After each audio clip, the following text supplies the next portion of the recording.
Olá, nesta edição de Encontros, a TV Senado veio conversar com especialistas que participaram do 3º Congresso Internacional de Software Livre e Governo Eletrônico, realizado recentemente em Brasília, sob os auspícios do SERPRO. Eu vou entrevistar a professora Karen Breitman, da PUC do Rio de Janeiro. Ela é especialista no que se vem chamando de computação em nuvens, ou Cloud Computing, a expressão em inglês. Professora, muito obrigado por ter atendido o nosso convite. Eu queria que a senhora começasse nossa conversa explicando o que vem a ser a computação em nuvens. Bom, a computação em nuvem é uma nova tecnologia que permite com que a gente use os recursos do computador de uma maneira diferente, né? Em vez da gente ter os nossos computadores, eu compro e tenho o meu na minha casa, você tem o seu na sua casa, esses computadores ficam num lugar longe, eles ficam nessa nuvem, né? E a gente compra e paga pelo computador como a gente for usando. Então, se a gente paga tanta água quanto a gente usou na nossa casa, se a gente paga tanta eletricidade, se a gente paga tanto gás, por que não pagar por tantas horas de computador quanto a gente usar? Essa é a noção da computação na nuvem. Isso, em tese, vai baratear o processo, ou seja, o usuário vai gastar menos do que gastaria ou não? Os usuários e as empresas, porque hoje em dia a gente precisa ter tantos computadores quanto o máximo da utilização. Então, imagina o SERPRO, quando ele vai receber as nossas declarações de imposto de renda, eles precisam estar prontos para receber o pique máximo de declarações, né? Mas aí, na segunda-feira seguinte, nada acontece e as máquinas estão lá paradas. Então, com a computação na nuvem, eu contrato as máquinas que eu preciso para aquele momento e no momento seguinte, se eu não preciso, eu descontrato e eu não preciso pagar por isso. E como é que o Brasil está nesse processo? Quer dizer, nós estamos nos acercando dessa nova tecnologia, estamos ainda no estágio inicial. Nós já temos soluções de pesquisa e nós já temos uma infraestrutura muito boa de tecnologia na nuvem. Inclusive, a gente tem empresas brasileiras, a Tecla é um exemplo, a Log é outro exemplo, que fornecem serviços de nuvem tão bons ou talvez melhores do que as grandes provedoras lá fora, no mundo. Mas o senso comum diz o seguinte: se eu tenho as minhas informações na minha casa, eu pelo menos estou ali de olho nelas. E se as minhas informações forem parar numa nuvem, qual é o controle que eu vou ter de que eventualmente essas informações não estão sendo fraudadas, desviadas, manipuladas? Bom, a gente tem a garantia da idoneidade dos provedores, né? A tecnologia para fazer uma separação segura já existe. Agora, existem novos modelos de cloud, né, de nuvem, que são os modelos híbridos, né, ou os modelos federados, onde a gente vai mandar para a nuvem informações que não são tão relevantes assim. E a informação que é aquela perto do nosso coração, a gente deixa na nossa infraestrutura. Porque o que a gente vai fazer, né, que as empresas vão fazer com as infraestruturas que já existem, né? Mas, por exemplo, agora a gente vê que essa questão da segurança na net, na internet, na web, é uma questão complicada. Por exemplo, os governos árabes estão reclamando do BlackBerry porque ele é tão seguro que pode gerar insegurança na medida em que pode dar margem a que grupos terroristas, segundo os países árabes, possam eventualmente se articular utilizando aquele instrumento. Como é que a senhora vê isso? Quer dizer, como a gente garantir que as informações que transitem tenham credibilidade, que não vão ser fraudadas? Eu acho que é uma questão muito mais social do que uma questão tecnológica, porque a tecnologia para criptografia, a tecnologia para separação, inclusive física, dentro de ambientes virtuais, a gente pode fazer.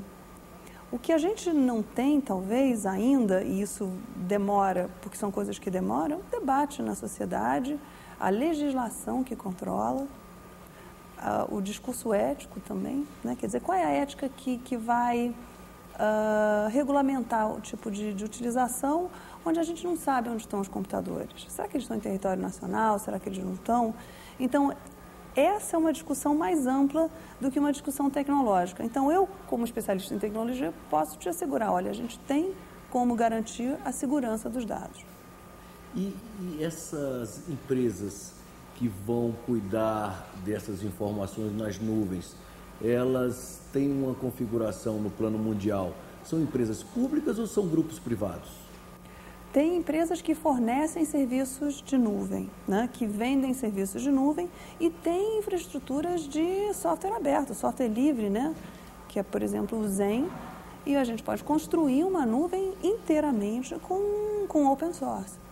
Quando você diz a gente pode construir, isso é um dado da realidade atual? Ou é sim. uma coisa para daqui a 5 anos? Não, é um dado atual. E tem uma outra coisa, quer dizer, a gente pode usar um provedor, onde a gente paga pelo serviço de armazenamento, por exemplo, mas a gente vai construir um ambiente na nuvem que seja um ambiente completamente open source. E em que partes do mundo, que países do mundo essa questão da computação em nuvens está mais desenvolvida? Olha, no Reino Unido está muito desenvolvido, nos Estados Unidos. E como nós estamos nesse ranking? Não temos os dados ainda de quanto as empresas estão de fato usando, mas a gente tem data centers, né, muito grandes no Brasil, porque a gente tem uma automatização bancária enorme, né, que se utiliza enormemente de data centers, né? A gente tem um nível de informatização do governo muito grande em relação aos outros governos do mundo. Então, eu imagino que a gente esteja muito bem. E essa nova etapa a que chegou a informática no mundo global vai demandar especialistas específicos, novos tipos de especialistas no âmbito das tecnologias da informação? Isso sim, isso é uma ótima pergunta, porque no mercado de trabalho, né, e eu trabalho com a formação de profissionais de tecnologia, né, a gente vai criar profissionais que são muito mais capacitados, né, que precisam estar muito mais preparados para dar conta de gerenciar, né, primeiro desenvolver aplicações para a nuvem, mas de gerenciar esses grandes data centros, etc. Então, eu acho que isso é uma oportunidade muito interessante para o setor, visto do ponto de vista de formação de recursos, né? Vai criar mais empregos, vai modificar os empregos que existem. Então, aqueles empregos de suporte, o cara que toma conta de 5, 10 maquininhas de uma firma pequena, esse não vai existir mais. Mas o profissional muito bem pago, muito bem preparado, que vai trabalhar com essas arquiteturas, sim, esse vai... E as nossas universidades estão preparadas para formar esses novos profissionais? Estão. Nós não só estamos, mas nós exportamos tecnologia e inovação. A Universidade Brasileira, especialmente na área de tecnologia, ela é muito inovadora. Tanto é que esse trabalho que a gente tem desenvolvido lá na PUC-Rio chamou a atenção dos americanos. Nós somos case do maior provedor de serviços da cloud americano, que é a Amazon. Ele veio para o Brasil visitar, conhecer nossas soluções, etc., que são de fato muito inovadoras.